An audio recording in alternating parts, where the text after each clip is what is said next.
첫 번째 제주형 행정체제 개편 가장 잘했다고 하셨고 못했다고 하셨어요. 근데 지금 못했다고 한 이유가 들어보니 주민투표 문제하고 재정일기 부분 두 가지를 좀 언급하신 것 같습니다. 그걸 좀 더 풀어서 설명을 좀 먼저 해주시죠. 기초자치단체 부활을 하게 되면 행정시를 폐지하게 되고 시장 분수를 뽑게 되잖아요. 그러면 이건 지방자치법에 의한 기초자치단체를 도입하는 거예요. 그렇죠. 정확하게 기초자치단체를 부활하는 거예요.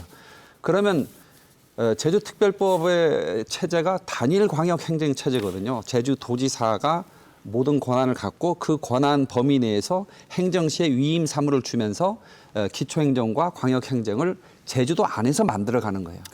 그런데 지방자치법이 되게 되면요. 시장 군수가 가장 본질적으로 예를 들면 도시계획권을 갖습니다. 도시계획권을 가지면 제주도지사는 제주도 전체에 대한 도시계획권이 없어지게 돼요. 그런 것들을 과연 기초자치단체장에서 제주도지사로 뺏어올 수 있느냐? 기초자치단체장이 부활되면 지방자치법이나 관련 법규를 고치지 않고는요. 불가능해요. 그러면 연속적으로 계속 관련 입법을 우리가 요구해야 되거든요. 근데 그게 아니라 제주도지사가 현재 권한을 갖고 있는데 어느 정도 수준까지의 도시계획을 행정시에 혹은 그 기초자치단체에 위임할 건지는 도의에서 우리끼리 의논하면 되는 거거든요. 기초자치단체 부활을 하면요. 매번 모든 사안을 국회에 입법을 해야 됩니다. 왜 그런 일을 합니까? 두 번째, 법정률 3% 제도를 우리가 갖고 있습니다. 자, 하나씩 하시죠. 일단 재정일기는 그 정도 하시고요. 이 부분에 대한 반론을 한번 들어보죠. 네, 제가 오기 전에 잠깐 뭐를 봤는데 2022년도 우리 장성철 위원장님께서 출마 인터뷰를 하실 당시 기사가 있어요. 언론에 나온 공개 인터뷰인데 소위 제왕적 도지사 체제는 개혁해야 한다. 행정시장이든 기초자치단체장이든 주민직선제 도입은 소신이다. 임기 3년 내 주민투표에 붙일 수 있는 최적의 대안을 공론화 과정을 통해 마련하겠다라고 말씀을 하셨어요. 아까 얘기랑 좀 다르신 것 같고. 그다음 또 하나, 제가 2018년도에 영리병원 공론화조사위원회에 있었어요. 이제 그때 당시에 그 수기형 공론화 과정을 거치면서 그 마지막 권고안이 반대였거든요. 영리병원에 대해서. 그래서 원희룡 도지사한테 이제 반대 권고안을 제출을 했는데 원희룡 도정이 권고안을 완전히 무시하고 조건부 뭐 엉뚱한 얘기하면서 이제 돌아서 버린 손바닥 뒤집듯이 그 결과를 뒤집어버려서 우리가 그때 백서를 안 썼어요. 파업을 했죠, 위원회가.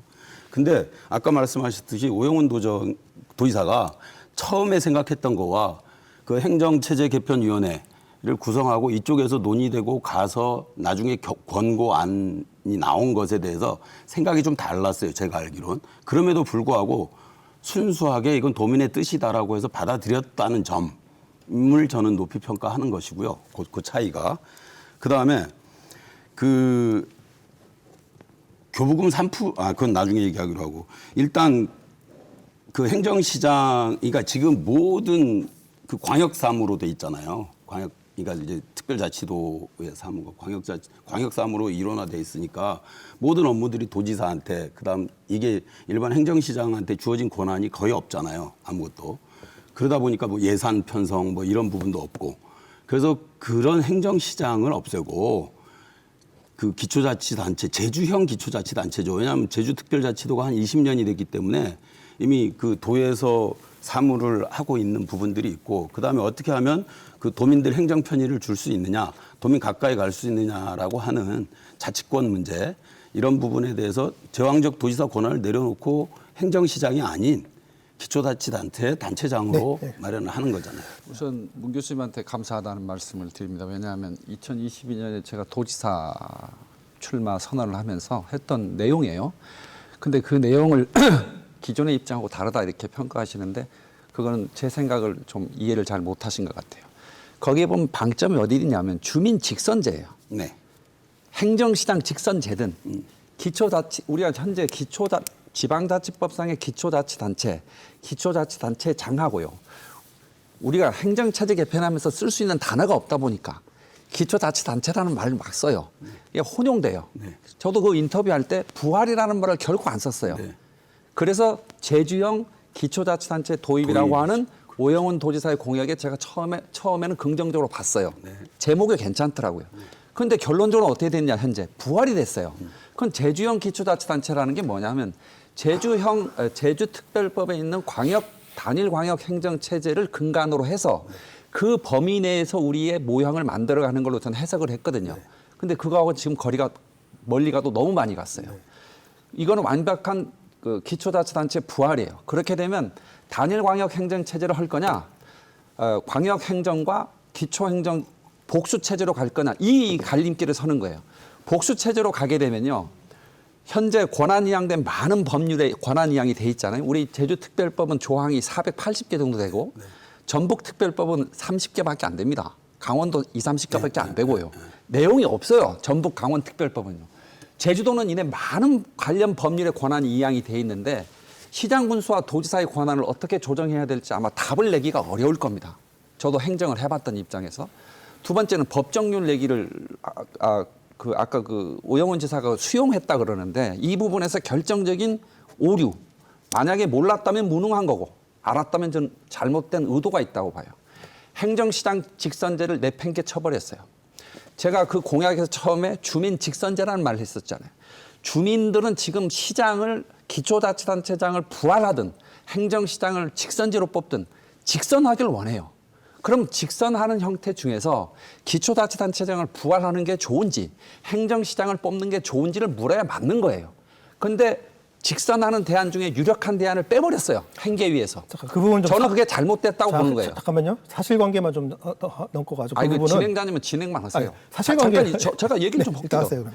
그다음에 세 번째 행정시장과 관련해서 오해를 하고 계신데 예산권 많이 줘요. 부족하잖아요. 그러면 조에서 조례를 만들면 돼요. 예산 편성에 관한 조례를 만들어서요.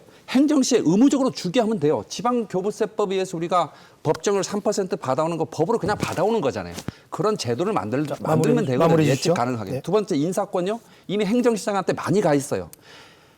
예산권, 인사권 행정시장한테 줄 수 있고 그 행정시장을 주민들이 뽑으면 우리가 원하는 기초자치단체 부활하고 뭐가 다릅니까? 자, 단일 광역 네, 행정 마무리해 주시죠. 체제를 우리가 갖고 가면 네. 더 많은 마무리해 이점이 주시죠. 있는데 네, 정 위원장님 마무리해 주시죠.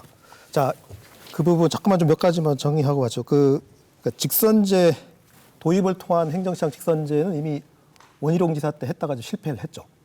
그렇게 규정하면 안 되고 진행자님께서 너무 편향적인 얘기를 하시는데 실패한 사실 말씀드리는 거예요. 그걸 실패라고 얘기하면 안 되죠. 예를 들면 중앙정부가 받아들이지 않고 그 정책은 실패를 했죠. 그때 가서 행정시장 직선제를 건의를 했죠. 그때 왜 원희룡 도정이 그걸 관철을 못 시켰느냐. 도민들의 공식적인 합의를 거치는 도민투표에 붙였어야 되거든요.